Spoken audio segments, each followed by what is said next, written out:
그다음에 이게 논어에서 또 재밌는 구절이에요. 시에서 일어나고 예로서 바로 서고 음악으로서 완성된다. 사람의 어떠한 발전 단계를 얘기하는 거예요. 음악이라고 하는 걸 음악으로 완성된다는 뜻이 뭐냐면요. 이건 미학적인 겁니다. 이 세상에는 철학적인 게 있고 미학적인 게 있거든요. 철학적인 건 견적이 어느 정도 나오는 거. 예를 들면 그런 거예요. 아파트 가격이 있어. 그러면 그거는 어느 정도가 시세가 정해져 있어. 어떤 아파트 그러면 거의 시세가 정해져 있어. 물론 조금 더 쌀 수는 있고 조금 더 비쌀 수도 있어. 하지만 뭐 1억짜리 아파트가 100만 원에 팔릴 수는 없어. 왜? 그거는 객관적인 기준이 있기 때문에. 근데 문화재라고 생각해 보세요. 문화재라고 생각하면 상황이 달라집니다. 그건 영원일 수도 있고 무한될 수도 있어요. 아버지 유품이야. 그러면 그것도 마찬가지예요. 어떤 사람에게는 그건 영원일 수도 있고 어떤 사람에게는 무한될 수도 있어. 그게 미학적 판단이라고 하는 거예요. 그래서 문화재 같은 경우는요. 저 사람이 잘 몰라가지고 예를 들어서 우리 집에 훈민정음 해례가 있었네. 뭐 1조 원이래. 뭐 추정가 뭐 1조 원. 예를 들어서 그냥 있었네. 근데 내가 그거를 우리는 새마을운동 때 전혀 이런 생각이 없어가지고 막 딱지 적고 불쏘시개로 쓰고 막 이랬었잖아요. 고서를. 그때 문화재 많이 없어졌습니다. 그때 진짜 문화재 많이 없어졌습니다. 그때 우리나라가 조금 눈 밟고 이래가지고 그걸 정리했으면 더 많은 자료들이 남았을 거예요. 근데 그때 많이 없어졌거든요. 그때는 우리가 그런 건 다 좀 낡은 거, 버려야 될 거, 부정해야 될 거 이런 정도 생각이었지. 그래서 뭐 딱지도 접고 막 그랬었어요. 근데 고서 딱지가 별로 안 좋습니다. 달력 딱지가 좋지. 생각해보면. 그런데 뭐 없는데 어떻게 해요? 그래서 그런 훈민정음 해례 같은 걸 가지고 고물장수가 와가지고 뭐 이렇게 파는데 거기에 줘가지고 예를 들어서 한 500원 받고 팔았어. 난 땡 잡았다고 생각한 거야. 나중에 예를 들어서 그게 엄청난 가치가 있는 책이라는 걸 알고 그 사람한테 반환 청구를 하잖아요. 반환이 될까요? 안 됩니다. 그건 안 됩니다. 아파트는 1억짜리인데 내가 잘 몰라가지고 500만 원에 팔았어. 그러면 그거는 어느 정도 됩니다. 어느 정도 됩니다. 그런데 이거는 왜? 이건 주관성에 의한 거라서 그래요. 철저하게. 인간의 행복이라든지 그 다음에 보통 사람이 느끼는 감각이라든지 이런 것도 다 주관성입니다. 주관성입니다. 그래서 여러분들이 주관적 판단, 미학적 판단으로 사실은 넘어가야 돼요. 지금 철학적 판단만 하면 무슨 일이 벌어지냐면 계속해서 경쟁사회 속에서 힘들게 살아갈 수밖에 없어요. 그래서 이런 식으로 살아서는 답이 안 나옵니다. 주관성을 가지고 나는 어떻게 행복할까에 대해서 생각하는 이런 문제. 그리고 이거는 사실 불교에는 별로 없어요. 이런 식 개념은. 왜? 불교는 자기의 감정을 재단하려고 하는 속성이 있거든. 감정을 막 발현시키려고 하는 것보다도 감정을 절제하려는 속성이 있어요. 나중에 중국 선불교에서는 감정을 긍정하는 부분이 나옵니다. 양명학에서는요, 양명학에서는 미칠 광자를 또라이 광자입니다. 광견병 뭐 이런 것, 또라이 광자. 저 또라이 광자를 성현 밑에 정도로 봐요. 왜? 저렇게 미쳐야만, 요즘으로 말하면 저런 개념이 덕후라는 개념입니다. 매니아, 아주 어디에 막 빠져있는 사람들. 그래서 미치지 않으면 미칠 수 없다라고 하는 옛날에 그 정민 선생 책이 있었어요. 무언가에 막 몰두해보고. 그러면서 행복해가는 거예요. 그러면서 행복해가는 거예요. 사람이라고 하는 게. 그리고 그게 공부입니다. 그러니까 꼭 책으로 보고 이런 것만 공부가 아니에요. 여러분들이 이제 조금 지금 젊은 분들은 사실 그런 식으로 생각을 안 합니다. 공부라고 하는 건 다양하게 열려 있고 그 다음에 내 가치관을 정립하면 공부라는 생각을 하는데 사실 여러분 세대만 해도 그런 건 공부라고 생각을 안 했어요.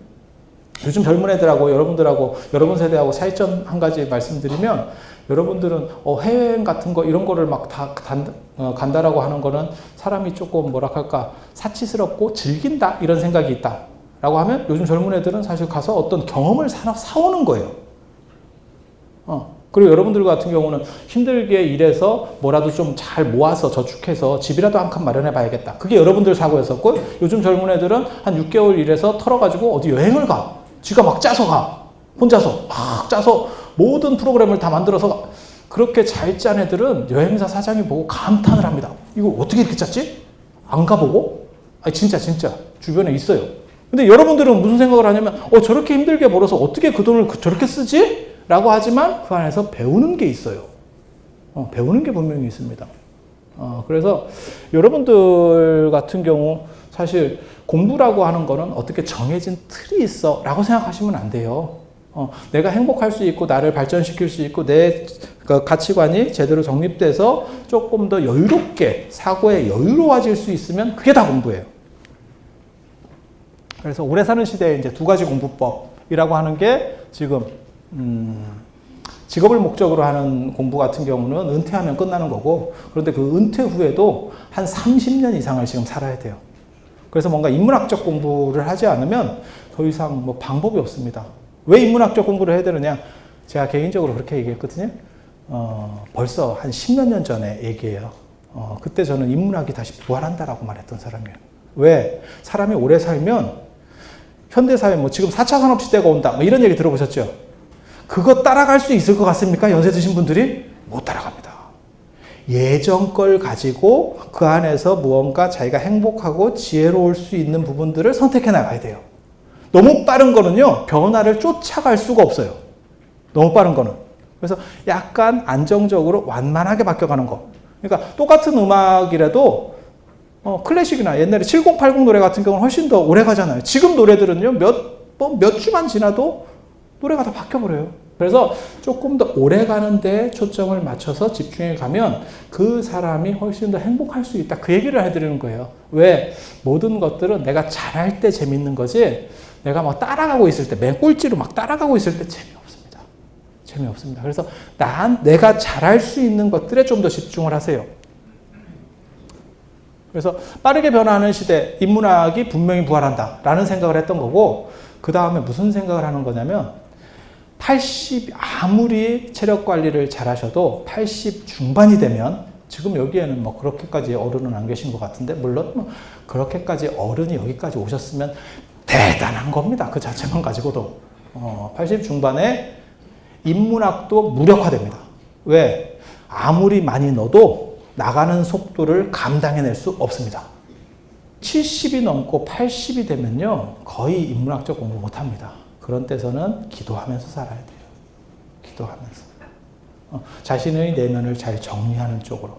그리고 그런 부분들도 젊어서, 한 살이라도 젊어서 시작하셔야 돼요. 기도는 뭐 80 넘으면 기도가 될 것 같아요? 안 돼요. 체력 관리하듯이, 뭐 골다공증, 내가 갑자기 골다공증이야. 그러면 지금부터 뭐 칼슘 먹는다고 갑자기 막 뼈가 채워지겠어요? 근육이 부족하대. 그러면 뭐 헬스장에 가서 막 하면 갑자기 막 근육이 늘어나겠어요? 내가 빠지기 시작해 라고 하면 조금씩 운동을 하든지 뭐 영양제를 먹든지 하면서 그게 덜 빠지도록 해야 되는 거죠. 그걸 역전시킬 수 있는 방법은 없잖아요. 그죠? 제가 늘상 하는 얘기 있거든요. 한번 쏘아진 시간의 화살은 되돌릴 수 없다. 천문학에서 하는 얘기인데. 천문학에서 하는 얘기인데. 아무튼 뭐 그런 거죠. 그래서 되돌릴 수 있는 건 아니기 때문에, 그래서 인문학과 명상, 기도 이런 것들이 결합된 게, 그게 뭐냐? 그게 불교입니다. 그 얘기를 하려는 거예요. 왜? 스님이잖아. 스님이잖아. 그럼 스님이 인문학 팔아서 되겠어요?